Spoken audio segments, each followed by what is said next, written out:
अगले दिन सुबह ईशान और अभिराम दोनों उसी शिव मंदिर में आए हुए थे जहां उनकी जीवन के संघर्ष के समय दोस्ती हुई थी। दोनों महादेव की प्रतिमा के आगे बैठे हुए थे। ईशान ने अभिराम से कहा, महादेव को ध्यान से देखो दोस्त, महादेव की ये छवि ही अपने आप में हमें बहुत कुछ ऐसा सिखाती है जिसे अगर हम अपनी लाइफ में अप्लाई कर लें तो जीवन बहुत आसान हो जाए। मगर ईशान, मुझे तो कोई ऐसी टीचिंग नजर नहीं आ रही, बस महादेव ही दिखाई दे रहे हैं। अच्छा बताओ, तुम्हें महादेव की प्रतिमा में क्या क्या दिखाई देता है? महादेव के मुख पर बड़ी मोहक मुस्कान है, माथे पर चंद्रमा है, जटाओं में गंगा है, दोनों नेत्रों के बीच में तीसरा नेत्र है, गले में सांपों की माला है, शरीर पर भस्म है और शांत होकर समाधि में बैठे हुए हैं। ठीक है, तो पहले हम शिव के गंगाधर स्वरूप को समझेंगे कि शिवजी ने मां गंगा को अपनी जटाओं में क्यों धारण किया और अपने इस स्वरूप के जरिए हमें क्या सिखाने की कोशिश की। इसके पीछे पुराणों में एक कहानी है, पहले तुम्हें वो सुनाता हूं, फिर हम इसमें छिपी टीचिंग्स पर आगे बात करेंगे। हाँ, सुनाओ, मुझे जानना है माँ गंगा शिवजी की जटाओं में क्यों विराजत है। भगवान राम के एक महान पूर्वज थे, महाराज सगर।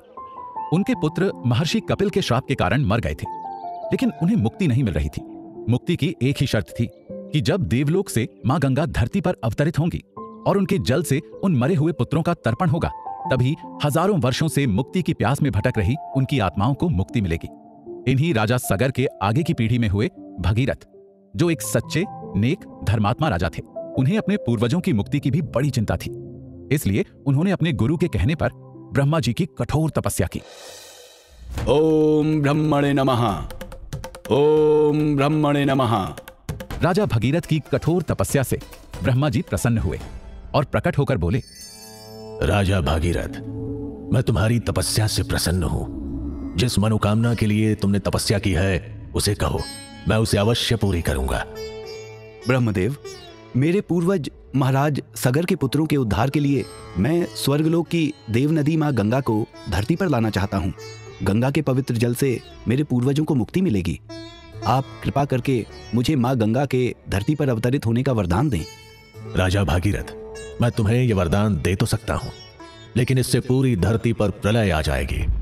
देव नदी गंगा का वेग और गति सहन करने की शक्ति पृथ्वी में नहीं है। ऐसा होने पर पृथ्वी संभल नहीं पाएगी और गंगा की धारा धरती को भेद कर पाताल में चली जाएगी। तो फिर ब्रह्मदेव, आप ही कोई ऐसा उपाय बताइए जिससे मेरे पूर्वजों की मुक्ति हो सके। इसका एक ही उपाय है, पृथ्वी पर कोई ऐसी शक्ति हो जो देव नदी गंगा के वेग और गति को बांध सके और फिर उसे नियंत्रित कर पृथ्वी पर बहने दे।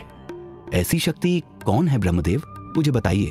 मैं उनकी तपस्या करके उन्हें भी प्रसन्न कर लूंगा। गंगा की धारा को बांधने और नियंत्रण में रखने की शक्ति तो केवल महादेव शिव में है।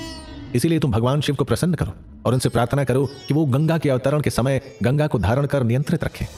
इसके बाद राजा भगीरथ ने भगवान शिव जी की कठोर तपस्या शुरू की और उन्हें प्रसन्न कर लिया। शिव जी राजा भगीरथ के सामने प्रकट हुए। मैं तुम्हारी तपस्या से प्रसन्न हूं भागीरथ। मैं गंगा अवतरण के समय तुम्हारी अवश्य सहायता करूंगा। इसके बाद ब्रह्मा जी की आज्ञा पर मां गंगा स्वर्गलोक से पृथ्वी की ओर चल पड़ी, जहां पर शिवजी ने उन्हें पहले अपनी जटाओं में धारण किया, फिर उन्हें 7 धाराओं में बांटा और उनमें से एक धारा पृथ्वी पर बहा दी। वो एक धारा राजा भगीरथ के पीछे पीछे चल पड़ी और गंगा सागर तक गई। गंगा सागर में राजा भगीरथ ने अपने पूर्वज सगर के पुत्रों का गंगा जल से तर्पण किया, जिससे उनका उद्धार हुआ। बस तभी से मां गंगा शिव जी की जटाओं में बंधी हुई रहती हैं, जिनको नियंत्रित करके शिव जी उनकी एक धारा को धरती पर छोड़ रहे हैं, जो सबका भला कर रही है। राजा भगीरथ और शिवजी की ये कथा तो वाकई बहुत अच्छी है, मगर अब इससे सीखने को हमें क्या मिलता है, ये बताओ। इस शिव कथा में राजा भगीरथ सिंबल है दृढ़ इच्छा शक्ति और मेहनत का, यानी डिटर्मिनेशन और कंटिन्यूअस एक्शन का। राजा भगीरथ हमें सिखाते हैं कि लक्ष्य कितना ही मुश्किल हो, लेकिन अगर इन दोनों क्वालिटीज के साथ उसका पीछा किया जाए तो वो जरूर पूरा हो सकता है। लेकिन इसके लिए गंगा को संभालने की शक्ति भी चाहिए, और अगर हमारे अंदर गंगा को संभालने की शक्ति आ गई तो मुश्किल से मुश्किल लक्ष्य भी पूरा हो सकता है।